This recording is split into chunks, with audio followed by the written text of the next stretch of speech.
আমরা এই যে আজকে সপ্তাহে একটা দিন আমরা কি শিখি? কি শিখি?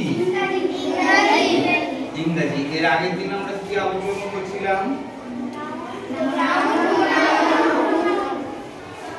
নাউন, প্রোনাউন, এগুলো ইংরেজি শিখতে গেলে তোমাদের কি করতে হবে? আমাদের কি করতে হবে? জানতে হবে। ইংরেজি যদি বলতে হয় বা ইংরেজি লিখতে হয়, কোনটা নাউন, কোনটা প্রোনাউন, কোনটা সাবজেক্ট, কোনটা ভার্ব, কোনটা প্রিপজিশন, এগুলো তোমাদের জানতে হবে। তা এখন পর্যন্ত তোমরা কি জানতে পেরেছো? নাউন কি জিনিস জানতে পেরেছো? হ্যাঁ হ্যাঁ সাবজেক্ট, হ্যাঁ সাবজেক্ট জানতে পারোনি? সাবজেক্ট জানতে পারোনি?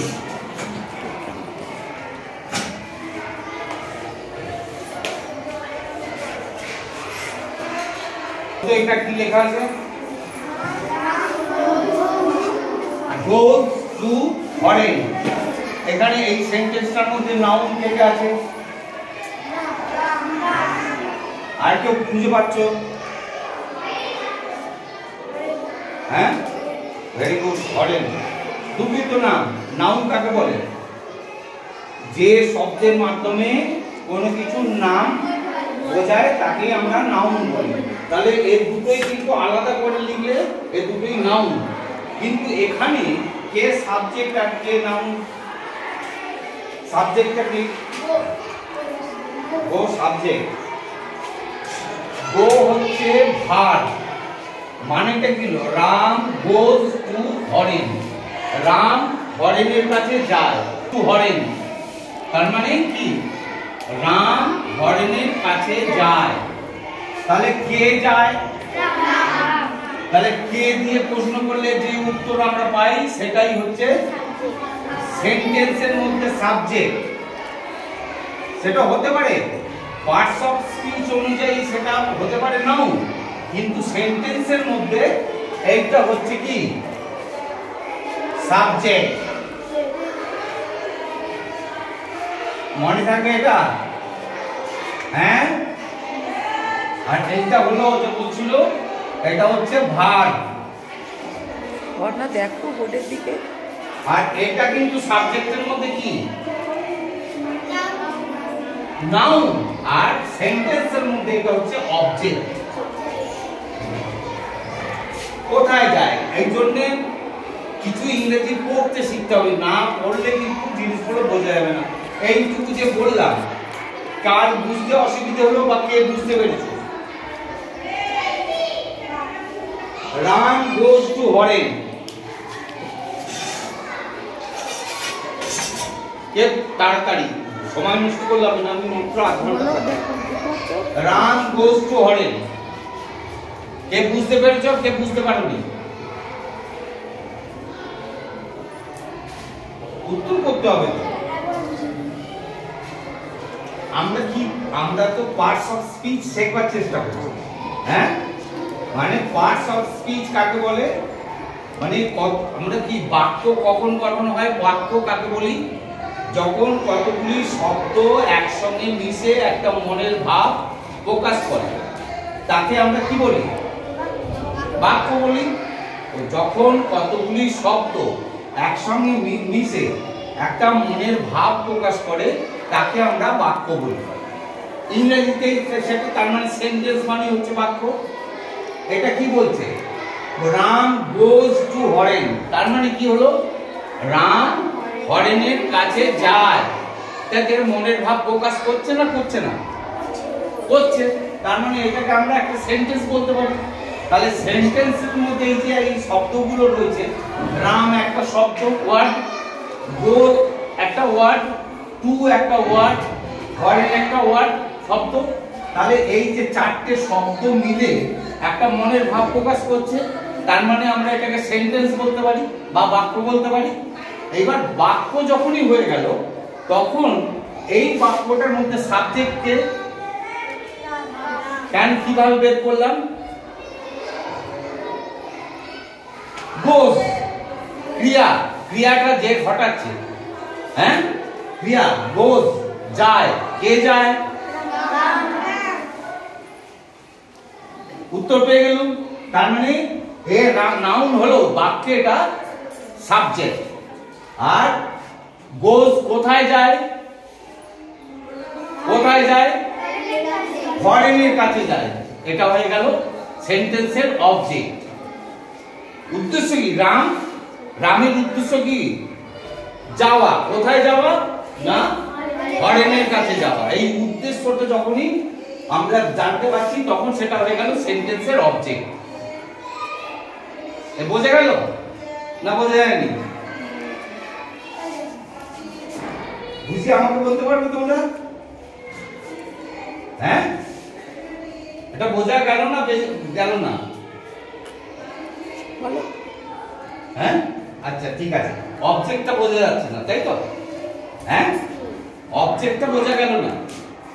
হ্যাঁ, আচ্ছা ম্যাডাম আপনি বুঝতে পারছেন আমি যে কথাগুলো বলছি আপনার বোঝার ক্ষেত্রে কি, আপনার ক্ষেত্রেও কি অসুবিধা হচ্ছে? মানে আমি জানবার চেষ্টা করছি যে আরো কিভাবে বললে এরা বুঝতে পারবে।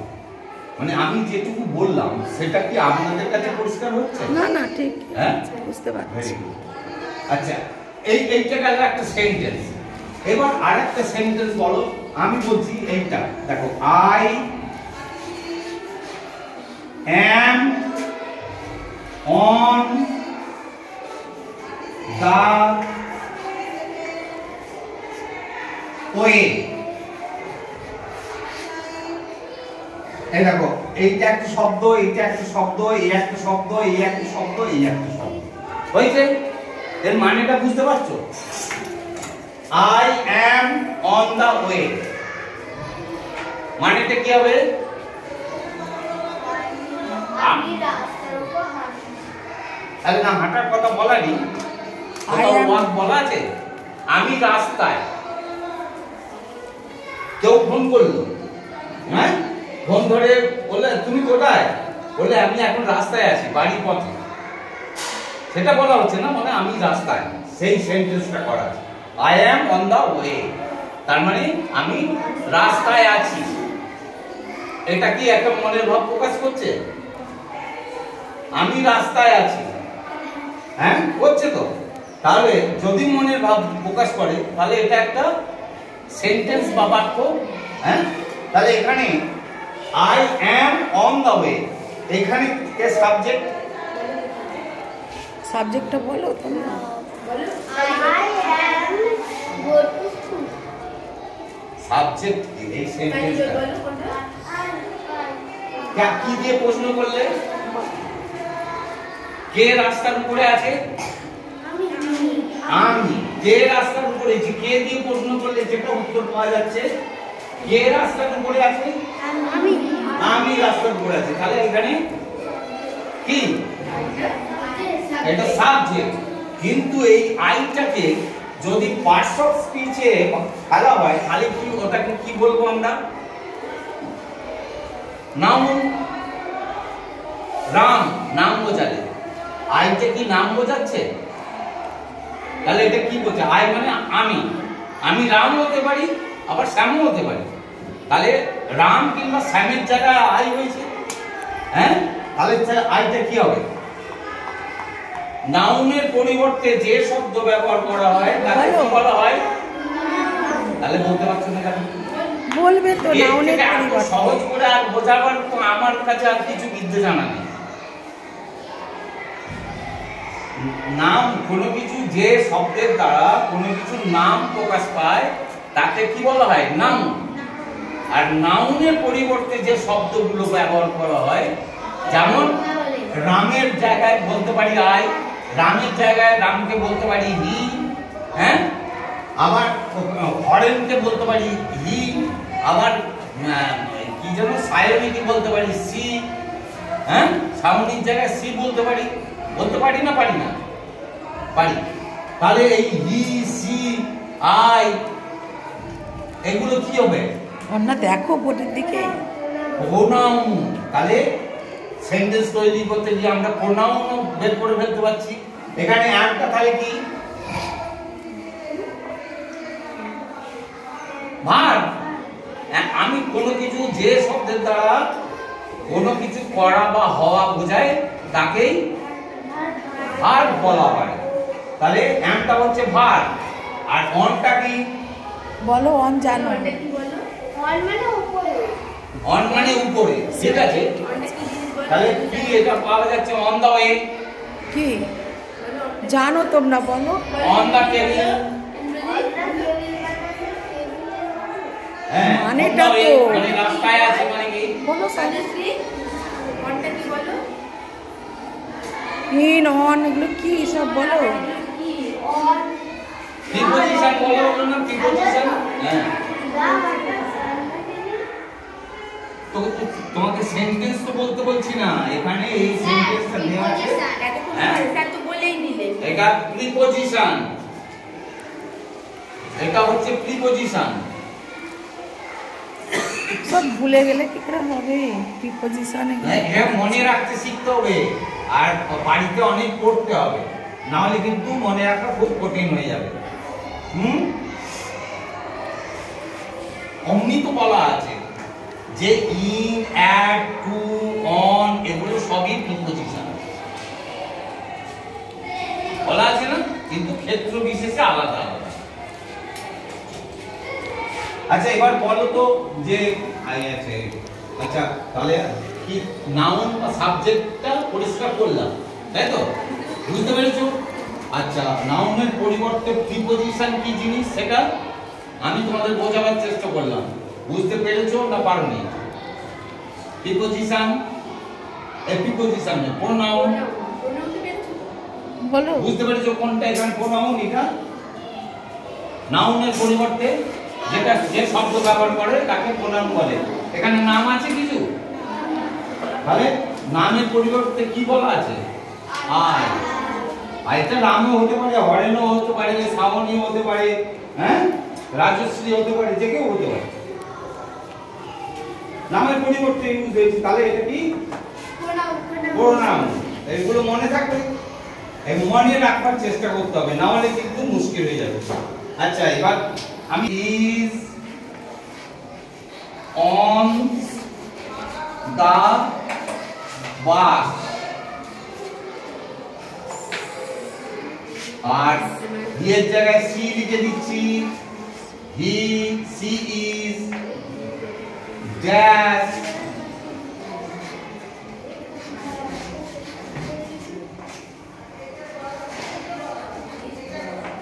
বলো। হি ইজ অন দা বাস। হি বাস বাস হ্যাঁ। হি ইজ অন দা বাস, তার মানে কি? সে এখন বাসের ভেতরে। বলো আচ্ছা আমি এখানে ভাগ দিয়ে দিয়েছি। সি ইজ কি হবে বলো? ড্যাশ দা কার। কার, কার মানে ছোট সাইজের কার। এই যে টাটা সুমো দেখেছিস, প্রাইভেট অন্যান্য কার দেখেছিস তো, সেগুলোকে কার বলে। এক্ষেত্রে কি হবে? বলো বলো বলো এটা বলছে ইন, আর কেউ বলবে কিছু? হ্যাঁ,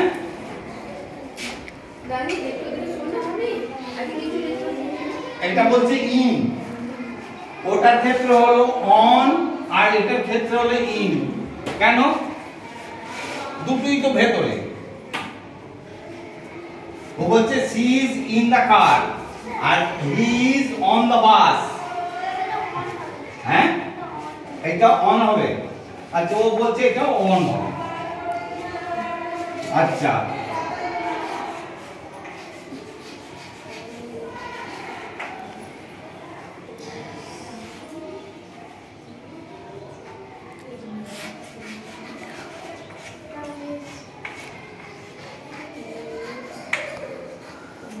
বলো। Train, Ram is dash the train. ও বলছে অন দা। ঠিক আছে সবাই? হ্যাঁ হ্যাঁ, কে বলছে ইন আর কেউ বলছে অন, তাই তো? কোনটা? এটা ইন হবে বলছে। আচ্ছা ঠিক আছে, তাই হলো, আমি লিখলাম। আর কেউ কেউ বলছে অন, তাই তো? এবার কনফিউশন হচ্ছে যে কোনটা ঠিক আর কোনটা ভুল। এইটা শেখার জন্য একটু তোমাদের মাথায় রাখতে হবে। কি কি জিনিস মাথায় রাখতে হবে মন দিয়ে শোনো। হ্যাঁ, দেখো, যে সমস্ত যানবাহনের ভেতরে মানুষ শুধু বসে থাকতে পারে, সেখানে হাঁটা চলা করা বা উঠে দাঁড়ানোর কোনো উপায় থাকে না। এই যে কারের উপরে দাঁড়ানো যায়, ভেতরে বসেই থাকতে হয়। হ্যাঁ, কোমর নিচু করে কি বলছি যে এইটুকু করা যায়, দাঁড়ানো যায়। তাহলে ওটা কি হবে বলো? আর এই বাসের ভেতরে কি দাঁড়ানো যায় না, যায় না? যে সমস্ত যানের ভেতরে উঠে দাঁড়ানো যায় বা দাঁড়িয়ে থাকা যায় বা হাঁটা চলা করা যায়, সেই সব জিনিসের ক্ষেত্রে আমরা সব সময় অন প্রিপজিশনটা ব্যবহার করি। আর যে সব জিনিসের ভেতরে উঠে দাঁড়ানো যায় না বা হাঁটা চলা করা যায় না, সেই সব ক্ষেত্রে আমরা কি করব? ইন। এটা মনে থাকবে? হ্যাঁ, মনে থাকবে? ঠিক আছে। তাহলে এইটার ক্ষেত্রে কি হবে? ট্রেনের ক্ষেত্রে অন হবে। এটা অন হয়ে যাবে। I am dash the plane, কি হবে? হ্যাঁ, প্লেনের ভেতরে কেন অন হবে না? ওর ভেতরে দাঁড়ানো যায় বা হাঁটা চলা করা যায়, ট্রেনের ভেতরেও করা যায়।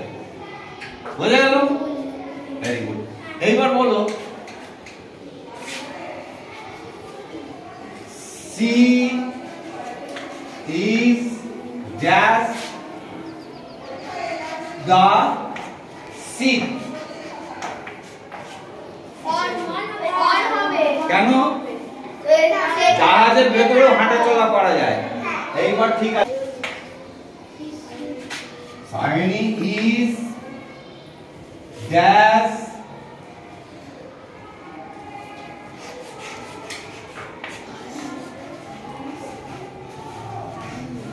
এটা হচ্ছে বোট, BOAT।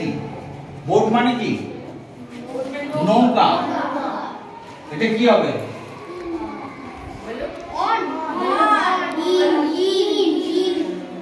নৌকায় চড়লেও নৌকায় কিন্তু দাঁড়ানো যাবে না, শর্ত।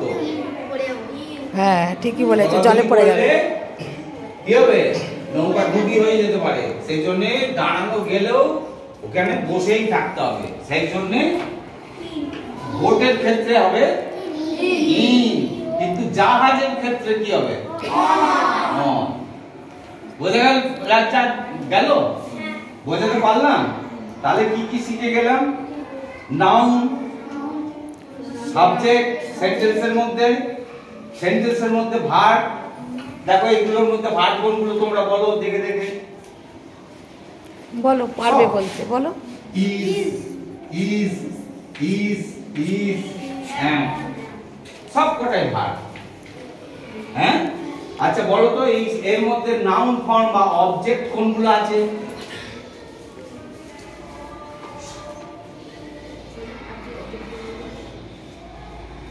Subject and object. অবজেক্ট কে কি বলেছিলাম এখানে? সে কোথায় আছে? কারের ভেতরে আছে। তার মানে অবজেক্টটা কি? অবজেক্টটা কি হবে? কার।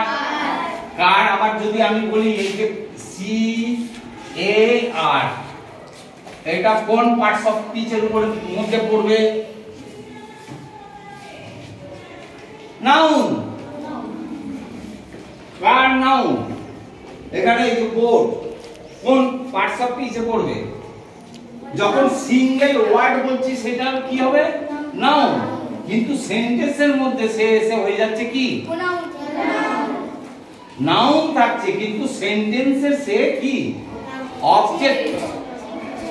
সাবজেক্ট আর অবজেক্ট, হ্যাঁ, কর্তা এবং কি কর্ম।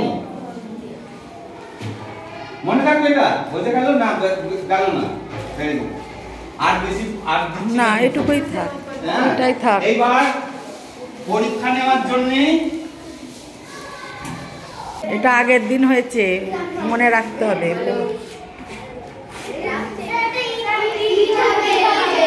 হ্যাঁ কি হবে? যাকে একটা জিনিস তোমরা মনে রেখেছো। এটা হচ্ছে ভুল, বলতে হবে ইট ইজ ওয়েডনেসডে। ঠিক আছে, এটা মনে আছে? Good. That's all for today. That's all for today. আজকের মতো এখানে থাক। মনে রাখতে পারলে জানবে এটাই অনেক শেখা হয়ে গেছে। এ বাবা।